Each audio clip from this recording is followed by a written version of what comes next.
오늘의 부동산 이슈입니다. 서민은 서울에 집 사지 말란 얘기냐? 40대 직장인 분통. 다음 달부터 수도권 소재 집을 사는 매수자의 주택담보대출 한도가 크게 줄어들 전망입니다. 정부가 가계부채를 잡기 위해 강력한 규제를 시행하기 때문입니다.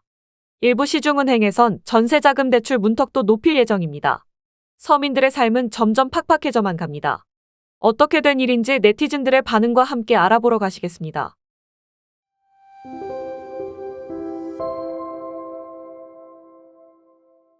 23일 금융권에 따르면 다음 달 1일 스트레스 총부채 원리금 상환 비율 제도가 2단계로 올라갑니다.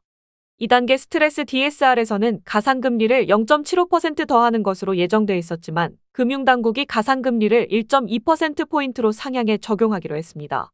예를 들어 연봉 1억 원으로 다른 대출이 없는 직장인이 주택담보대출을 변동금리 연 4%, 만기 40년의 원리금 균등 분할 상환 방식으로 받을 경우 스트레스 DSR 1단계에선 0.38%포인트가 적용돼 7억 5,400만 원을 대출받을 수 있습니다. 하지만 수도권에 적용되는 1.2%포인트를 적용하면 대출 한도는 6억 7,200만 원으로 지금보다 8,200만 원이 줄어듭니다.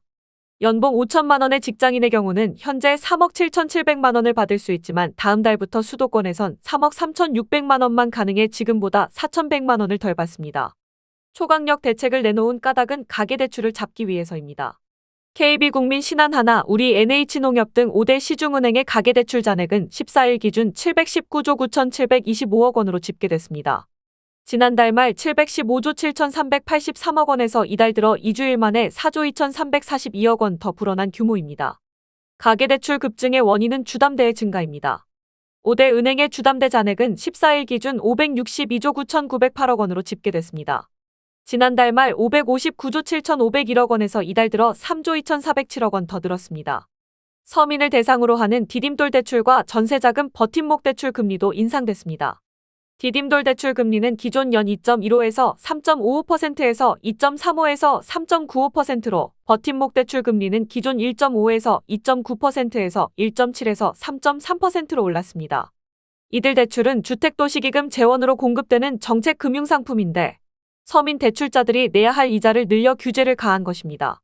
시중은행을 중심으로 전세대출도 조이는 움직임도 포착됩니다. 신한은행은 오는 26일부터 조건부 전세자금 대출 취급을 중단합니다. 임대인이 소유권을 이전하는 경우, 선순위 채권을 말소하거나 줄이는 경우, 주택을 처분하는 경우 등 조건이 붙은 전세대출은 받을 수 없습니다. 당장 예상되는 풍선 효과로는 전셋값 상승입니다. 세를 끼고 집을 사면 자연스럽게 전세 물건이 시장에 풀리게 됐는데 이런 물량을 기대하기 어렵게 됐기 때문입니다.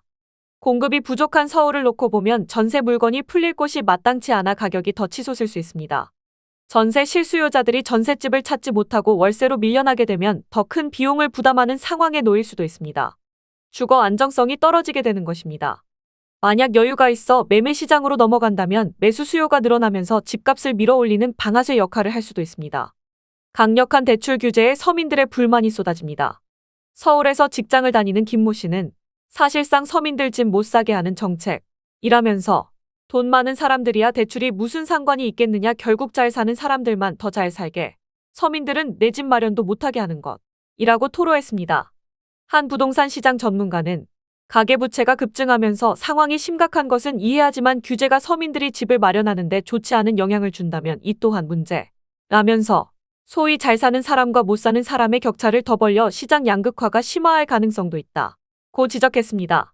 오늘의 부동산 이슈 네티즌들의 반응을 살펴보며 마치겠습니다. 여러분들의 의견도 댓글로 남겨주세요.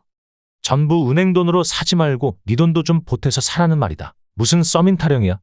대출 조금만 하고 분수에 맞게 살면 집값도 이리 오르진 않았겠지. 전세금 대출을 저금리에 해주니 집주인들은 전세는 더 올리고 그 돈으로 다른 집을 사고 결국 깡통 전세 만들고 모두 연결되어 나타나는 현상이다. 서로 좀 고생을 해야 이 상황도 정리된다. 참아라. 그렇다고 기존 대출된 금리를 높이는 것은 무슨 논리, 은행만 돈 벌고 서민은 소비하지 말란 말인가? 이 불경기에 빈대 한 마리 잡으려고 초가삼간 태우는 짓은 하지 말아야? 주택, 부동산 가격의 거품이 언젠가는 대한민국을 골로 가게 만들 것이다. 국민들도 정신 차리고 폭탄 돌리기 그만 멈춰라. 전국 대상으로 진작에 했어야 하는 정책. 아니, 너무나 당연한 거 아냐? 한두 푼도 아니고 언제까지 은행 돈, 남의 돈으로 집 사고 차 사고 가전 사고 옷 사고 여행 가고 끝없이 달릴 거냐고. 그러다 파산 나면 정부 탓하고 나라 돈으로 구제받으려 하고 상위 10% 제외하고는 다들 정신 차리세요. 능력이 안 되면 서울 고집피지 말고 경기도 살고 그것도 안 되면 더 내려가야지. 집값도 잡고 대출액도 줄이자는 정부 빙침이 나쁜 거냐? 가계 부채 정리하려면 고통스러운 시간이 필요한 건 어쩔 수 없다. 다 같이 쪽박 차느니 잠시 힘들더라도 가계 부채 관리하는 게 맞다. 이 정부는 욕먹어도 할 건 한다. 민주당이 서민 어쩌고 하면서 방해만 안 하면 됨. 우라는 미국처럼 돈을 찍어낼 수 없다.